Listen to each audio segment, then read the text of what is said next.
محترم ناظرین، آج ہم آپ کو پیران پیر دستگیر رحمت اللہ علیہ اور ایک غریب کسان کی خوبصورت بیوی فاطمہ کا واقعہ سنانے والے ہیں۔ ناظرین، آخر کیسے اس کسان کی خوبصورت بیوی فاطمہ پر ایک سرکش اور ضدی جن عاشق ہو گیا؟ بھلا فاطمہ کی ایسی کون سی عادت تھی جو اس جن کی طرف فاطمہ کو کھینچ کے لے گئی؟ پھر آگے کیا ہوا، یہ سب جانتے ہیں آج کی اس ویڈیو میں۔ بسم اللہ الرحمن الرحیم۔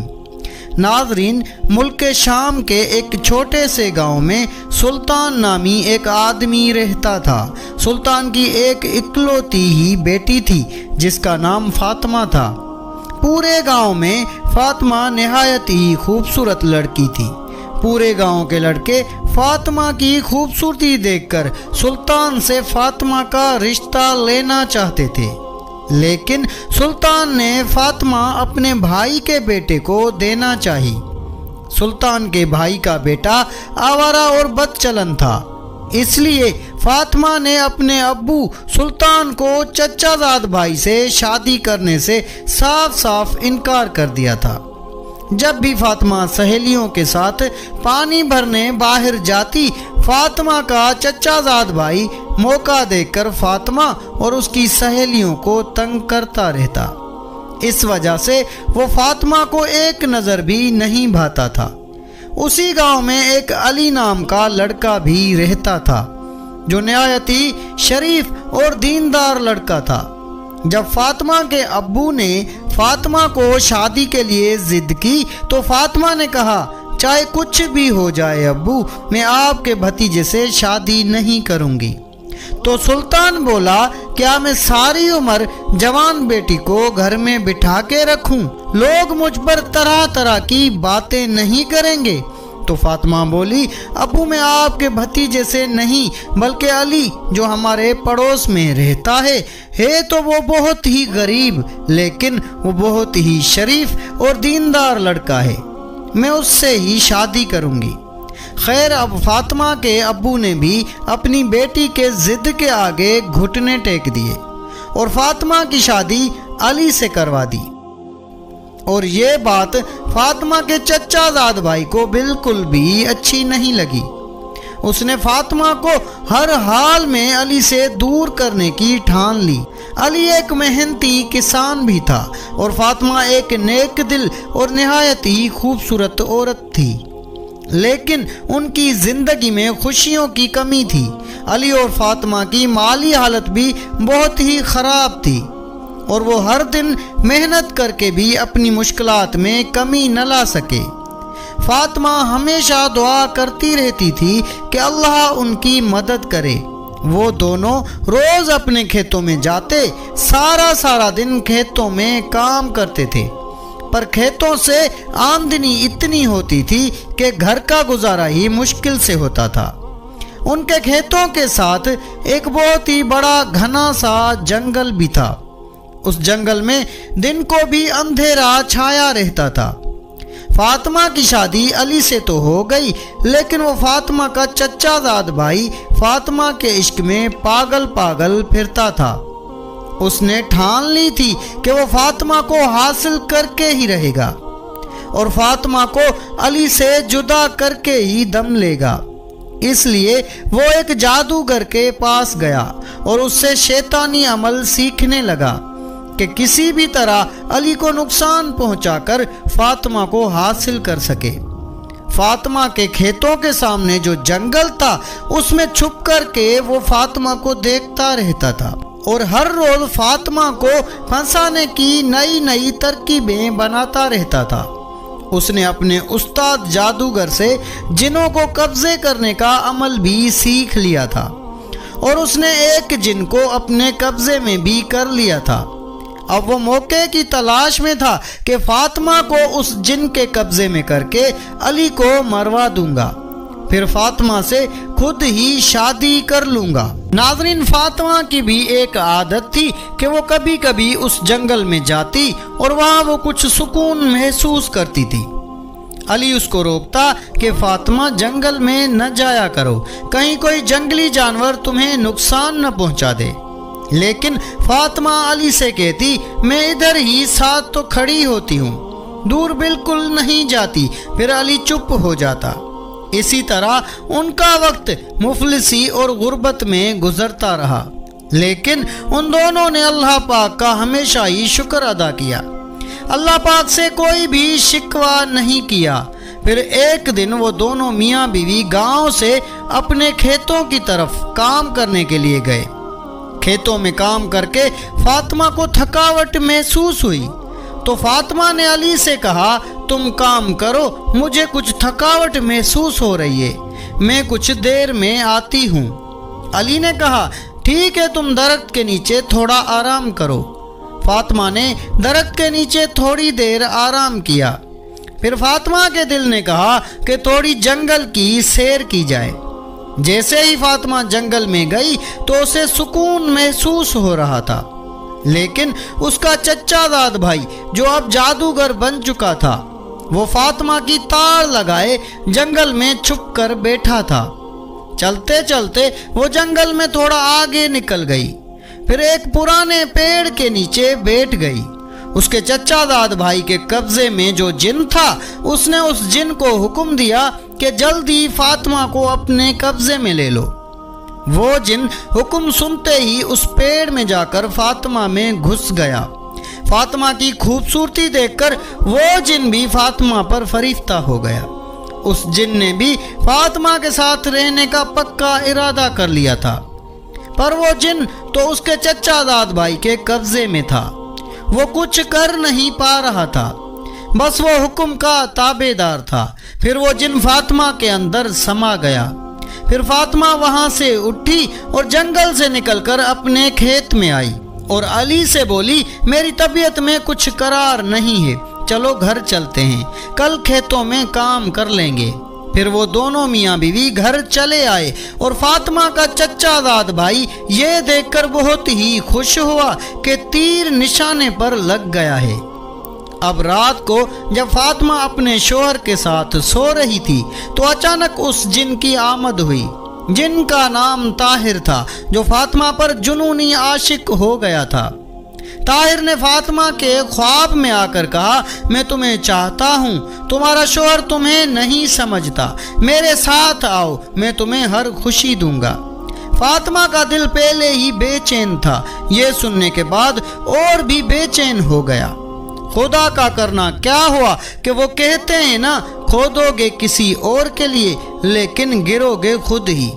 فاطمہ کے چچا داد بھائی کو ایسی مہلک بیماری لگ گئی کہ کچھ ہی دنوں میں اس بیماری نے اس کی جان ہی لے لی۔ اب وہ جن بالکل آزاد ہو گیا تھا۔ وہ جن بہت ہی خوش تھا کہ اسے قید سے آزادی مل گئی تھی۔ اب جن نے فاطمہ کو تنگ کرنا شروع کر دیا۔ وہ دن رات فاطمہ کے پیچھے رہتا، اسے مختلف طریقوں سے ڈراتا رہتا اور اس کی زندگی کو عذاب بنا دیتا۔ فاطمہ کی نیندیں اڑ گئی تھی۔ اب فاطمہ علی کو اپنے پاس نہیں آنے دیتی تھی، وہ سارا دن کھوئی رہتی تھی۔ کھیتوں میں بھی علی خود ہی کام کرنے جاتا تھا۔ اب علی بھی بہت ہی پریشان ہو گیا تھا، ایک تو مفلسی، تنگی، اور دوسرا فاطمہ بھی اب اس سے دور رہنے لگی تھی۔ اب فاطمہ بس اپنے بستر پر پڑی رہتی تھی، اس کا دل ہی نہیں کرتا تھا کہ وہ کہیں بھی باہر جائے۔ جن نے فاطمہ کے دل میں خوف پیدا کر دیا تھا، وہ ہر لمحہ اس کا پیچھا کرتا، اسے گھروں کی چھتوں پر دکھائی دیتا اور لوگوں کے سامنے فاطمہ کو تنگ کرتا۔ فاطمہ کو اچانک دورے پڑ جاتے، پر گاؤں کے لوگ پتہ نہیں کیا سمجھتے تھے۔ گاؤں کے لوگ بھی فاطمہ کے بارے میں باتیں کرنے لگے تھے۔ اس جن نے فاطمہ کا جینا حرام کیا ہوا تھا۔ علی سے بھی فاطمہ کا یہ درد برداشت نہیں ہوتا تھا، پر وہ بیچارہ کچھ کر بھی تو نہیں سکتا تھا۔ علی نے گاؤں کے حکیموں کو دکھایا، وہ دوائی دیتے اور کہتے تمہاری بیوی ٹھیک ہو جائے گی، لیکن بیوی کو جو مرض تھا اس کی دوا تو کہیں اور ہی تھی۔ ایسے کرتے کرتے حکیموں کو دکھاتے دکھاتے فاطمہ کی بیماری کو 2 سال گزر گئے، لیکن فاطمہ کی طبیعت ٹھیک نہیں ہوئی۔ پھر ایک دن علی کو ایک گاؤں والے نے بولا کہ یہاں سے بہت دور ایک پہاڑی پر ایک اللہ والا رہتا ہے، میں اس کے پاس گیا تھا اپنی بیوی کو دم کرانے کے لیے، میری بیوی اب ٹھیک ہو گئی ہے، تم بھی اس کے پاس اپنی بیوی کو لے جاؤ، اس سے دم وغیرہ کراؤ، شاید تمہاری بیوی بھی ٹھیک ہو جائے۔ پھر ایک دن علی نے فاطمہ کو اس اللہ والے کے پاس لے جانے کا ارادہ کیا۔ اب فاطمہ اور علی گھر سے نکل کر اس اللہ والے کے پاس جانے کو تیار ہو گئے۔ اب فاطمہ علی سے کم ہی بات کرتی تھی اور یہ بات علی کو کھائے جاتی تھی۔ فاطمہ نے پورے راستے علی سے کوئی بھی بات نہ کی۔ خیر وہ اگلے دن اس اللہ والے کے پاس جا پہنچے۔ اس اللہ والے کے پاس لوگوں کا ہجوم تھا، لوگ اللہ والے کے پاس دعائیں لینے کے لیے جمع تھے۔ اب جیسے ہی لوگوں کا ہجوم کم ہوا، علی فاطمہ کو اللہ والے کے سامنے لے گیا۔ علی نے روتے ہوئے فاطمہ کا سارا حال اس اللہ والے کو بتا دیا اور اللہ والے سے گزارش کی کہ آپ ایسی کوئی دعا دیں کہ میری بیوی بالکل ٹھیک ہو جائے۔ اس اللہ والے نے فاطمہ کو اپنے پاس بلایا اور فاطمہ کے اوپر دم کیا۔ پھر علی سے کہا، فاطمہ کو ہر مہینے دم کروانے کے لیے میرے پاس لے آیا کرو، انشاءاللہ تعالی یہ کچھ ہی مہینوں میں ٹھیک ہو جائے گی۔ اب علی اللہ والے سے دعائیں لے کر فاطمہ کو گھر لے آیا۔ کچھ دن تو فاطمہ کی طبیعت بالکل ہی ٹھیک رہی، وہ علی کے ساتھ اب کھیتوں میں بھی جانے لگی تھی۔ پر کچھ دن بعد اس جن نے پھر فاطمہ کو تنگ کرنا شروع کر دیا۔ اب روز وہ جن فاطمہ کے پاس آتا اور فاطمہ کو کچھ بھی ہوش نہیں رہتا تھا۔ اب پہلے کی طرح فاطمہ علی کو اپنے پاس نہیں آنے دیتی تھی۔ علی بیچارہ پریشان رہنے لگا کہ آخر وہ اپنی بیوی کو کس طرح سے پہلے جیسے حال میں لوٹا سکتا ہے۔ کچھ دن بعد علی پھر فاطمہ کو اس اللہ والے کے پاس لے گیا۔ پھر اللہ والے نے فاطمہ پر دم کیا اور فاطمہ پھر سے ٹھیک ہو گئی اور علی اس کو اپنے گھر لے کر آ گیا۔ ایسے کرتے کرتے 5 سال گزر گئے۔ فاطمہ کی طبیعت میں کوئی خاص فرق نہیں پڑا تھا۔ اب فاطمہ کو جن نے دھمکی دی کہ اگر وہ علی کے ساتھ رہی تو وہ اس کی زندگی کو عذاب بنا دے گا۔ فاطمہ علی سے اب دور الگ کمرے میں رہنے لگی۔ اب فاطمہ بالکل ایک ڈھانچے کی طرح ہو گئی تھی۔ علی بھی پریشان، کوئی حکیم، کوئی طبیب، کوئی اللہ والا نہیں چھوڑا جس کو فاطمہ کو دکھایا نہ ہو۔ پھر ایک دن علی کے گاؤں میں وہی اللہ والا آیا ہوا تھا۔ سب گاؤں والوں نے اس سے جا کر دعائیں لیں۔ علی بھی اپنی بیوی کو اس کے پاس لے گیا اور سارا حال بتایا کہ میری بیوی کو 5 سال ہو گئے ہیں، پتہ نہیں کس ضدی جن کا سایہ پڑ گیا ہے جو اس کو چھوڑنے کا نام ہی نہیں لے رہا۔ اب یہ بالکل ڈھانچے کی طرح ہو گئی ہے اور مجھے اپنے پاس بھی نہیں آنے دیتی ہے۔ اس اللہ والے نے فاطمہ کو دعا دی پر علی کو بولا اس پر بہت ہی ضدی جن کا سایہ پڑ گیا ہے۔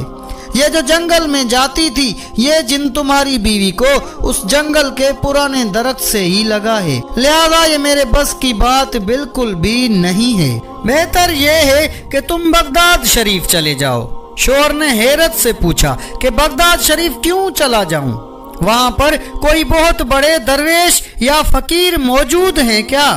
شوہر کہنے لگا میں تو آپ کے پاس آتا ہوں، آپ کے پاس تعویذ کا اثر بالکل ہی نہیں ہو رہا ہے۔ تو درویش نے کہا ہاں یہ بات تو صحیح ہے، کئی سالوں سے تمہاری بیوی کا علاج ہو رہا ہے، تم حکیموں کے پاس بھی چلے گئے، دوائیاں بھی کھلا دی، یہ ٹوٹکے وہ ٹوٹکے بھی کر لیے، یہاں تک کہ میں نے اس پر دم کر کے بھی دیکھ لیا، لیکن اس کی حالت ویسی کی ویسی ہے، یعنی وہ جیسے پہلے دن تھی ویسی اب بھی ہے۔ فقیر اللہ والے نے کہا بس تم بغداد میں چلے جاؤ۔ اس نے کہا بغداد میں کون رہتا ہے؟